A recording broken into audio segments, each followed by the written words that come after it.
तर नमस्कार पुट्टांनो, स्वागत आहे तुमचं गाव की होली या व्लॉग मध्ये। मी तुमचा रुद्र्या ब्लॉगर स्वागत करतो आपल्या पहिल्या लॉंग व्हिडिओ मध्ये। पहिले तर सकाळी 8 वाजतापर्यंत जे पोट्टे होई खेळून आले नाही म्हणत पर्यंत कोणी गांडणात लोयलं, कोणी नदीत लोयलं, कोणी तलावात लोयलं, कोणी कॅनेलात लोयलं। मग इकून तिकून सब जण गोदरीत लोईन सब पोट्टे यट्यात जमा झाले। मग म्हणे आता आपण यट्यात होई साजरी करू म्हणे। शेर को पकडने के लिए कौन सा जाल बिछा लोमड़ियों ने, होली होली लगाइए गाव वालों ने। म्हणजे पोट्ट्याला यट्यात जमा करून मडका आणणं, दोर बांधणं, त्याच्यात पाणी टाकणं, ते वरत लटकवणं, ह्या 3 पुरीचा कारनामा होय। पण ह्या पुरीच्या मताने मी ऐकलं नसतं, पण याच्या शामिल माई मांबई नव्हती। मांबईनीच्या मतांत ऐका लागन भाऊ आपल्याला। तर पहिला माणूस पकडला आपण शिवम बापूराव केंडे, दुसरा पकडला तेजस अनिल सरडेन, तिसरा पकडला प्रथमेश विनोद धनुष्कर आणि चौथा पकडला राज बप्पर लोहारे। निकाल पोट्ट्याला मी कामं वाटून दिले, मी फक्त कॅमेरा धरून उभा होतो। इतिहास गवाह आहे, कॅमेरामॅन कधीच कोणाची मदत करत नसते। पण इकडे पोट्टे बाया होई खेळायला लागल्या। त्या एक काकून येऊन दुसऱ्या काकूली असंच भरवलं नाही म्हणत पर्यंत काय सांगू पोट्टे तुम्हाला आता। मग त्या दुसऱ्या काकूली मी म्हणलं बदला तर घ्या लागते काकू, म्हणलं तुम्ही मागून जा, तुमच्यापाशी कलर नाही साबण घोयचा आपण घोयचा। मग दुसऱ्या काकून पहिल्या काकूली असं घोयसलं का काही बोलायचं काम नाही। मग इधर एक नजर मी आपल्या मजुरावर मारली। मजूर मस्त काम करू राहिले होते, म्हणलं बांधा लवकर लेको मला होई खेळायची आहे। मग हे एक दुसऱ्या येट्यातून पोट्ट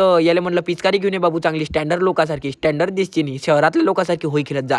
पण हे गरीब, हे साले आदर्श गरीब आहे आपल्यावाल्या। हे गरीब आजे पाण्याच्या बाटलीले भोकं पाडून घेऊन येते, लाज आणते मला कुठे गेलं तर। गरीबाच्या छातकाडात मारा गुई। मग तिकडून आणला पत्या भाऊन पाईप, भाऊन उचलला आणि त्याच्या भाऊन लावला मोठरीले। आणि इथे एकाच कामाला एवढे पोट्टे हात लावते का काही बोलायचं काम नाही, कारण नेटाकडेच तेवढे येते या लेखायच्या। पाईप लागला, बटन दाबली, मोटर लागली, जे पहिले माई आजी आली तिलेच वला करून टाकलं पोट्ट्यानं निकाल। मग जे पोट्टे आले तिने शिवा दिल्या का काही विचारू नका पोट्टे हो तुम्ही, कारण लाईन तिच्यात घरची होती, मोटर तिचीच वाली होती। आणि या दलिंदरानं भरवलंय तिलेच होतं, नाही तर पायातली मस्तकात जाईन का माणसाच्या। तिच्या हातचा शिवा खाऊन तरी पोट्ट्याचं मन नाही भरलं, तरी त्यानं साईडच्या काकुले जाऊन भरवलं। कोड्या माणसाले वला करते पोट्टे, यायचे मायबाप काही म्हणत नाही यायले, काय अटायवाले लोक म्हणत। माणसाचा विषय राहू द्या साईडले। मग पाईप घेतला मी हातात, कारण मला तिकून दिसली माई मांबईन येतानी, आणि तिले तर वला करा लागते, तो तर माझ्या जन्मसिद्ध अधिकार आहे। आणि तिले वला केल्यानंतर पाईप घेतला तिनं हातात, न जे पोट्टे येतात आले ते गाड्या वाड्या घेऊन त्याले वला करून टाकलं। मग सग इकडे पोट्ट्याचा खुशीचा माहोल चालू होता। तेवढ्यात म्हणलं तेजाले मग लटकव मडकं थोडंसं फुटून होतं, कारण पोट्ट्याची परिस्थिती गरिबीची आहे, तुम्ही उलीस समजून घे जा। ते मडकं मागच्या वर्षीचं वय अकर मासाचं कोणाच तरी घरचं। मग एवढी पुंगी निपटल्यानंतर पहिले पाठवला ट्रायल साठी लहान बाबूले, पण लहान बाबूचा हात नाही पुरे। मग मोठ्या बाबूने त्याला खांद्यावर घेऊन हात पुरवला, तरी काही त्याचं गेशिंग जमलं नाही। त्यानंतर इकडे दुसरी मेंबर पाठवली राखीताई, पण हे अशी गोल घुमली का काही बोलायचं काम नाही। हिच्याने एक नेम नाही लागला का लोकायले मारण हे, मग हिचा अजिबात नेम नाही लागला। मग हिच्या डोळ्याची पट्टी सोडली आपण, बांधली दुसऱ्या पुरीच्या डोळ्याले, पण तिचा काही ताल जमू द्या दिला पोट्ट्यानं। इकडे डोळ्याले पट्टी बनवून त्यातल्या त्या डोळ्यावर पाणी मारून राहिली। अरे त्याला म्हणलं मडकं वर आहे बाबा, तुम्ही का गोल हिंडून राहिले। मग एवढं बोलून तिच्या डोळ्याची पट्टी सोडली। मग आली माई मांबई, हिच्या डोळ्याला पट्टी बांधली। हिले पहिले 4-5 वेळा गोल घुमवा लागलं, कारण हे पोट्टी लयच हुशार आहे। ही मडक्याले मारायच्या आणि माया सेवरावर एखादा टपुरा देते टाकून। आणि झालं बी काही तसंच, मी होय म्हणून तिने शिवमच्या अंगावर टपुरा टाकलं। म्हणलं सोड पट्टी तिच्या डोळ्याची, होई सारख्या पावन अवसरावर इथं मयत उठवते काका म्हणलं येतात। मग आला आपला तेजा डॉन, याच्या डोळ्याला पट्टी बांधली। याले मी सरळ सांगितलं, सरळ जा, जिथं काळी छनते तिथं दोराले मार। आणि पोट्ट्यानं केलं बी तसंच, मारू राहिलं एकीकडे, पण मडकं दुसरी इकडेच फुटलं। पण ते काही असो, आपल्याला मडकं फुटायशी पाहिजे तर याच गोष्टीवर आपला माणूस तेजा भाऊ जिंकला। आता पूर्ण यटायवाल्या करून त्याला 4 किलो कंट्रोलचे तांदूळ भेटते। तर हे पाहून घ्या पोट्टे, अशा प्रकारे काही आपल्या यट्यातली होळी पार पडली। आणि हा आपला पहिला युट्यूबवर लॉंग व्लॉग होता, थोडासा जमला नाही पण काही हरकत नाही, कोशिश करणं चालू आहे, याच्या पुढे अजून चांगला जमन। तर चला तर मग पोट्टे आजसाठी एवढंच, भेटू उद्याच्या व्लॉग मध्ये। तर याच गोष्टीवर आपल्या युट्यूब चॅनलला सबस्क्राईब करून घ्या पोट्टे तुम्ही।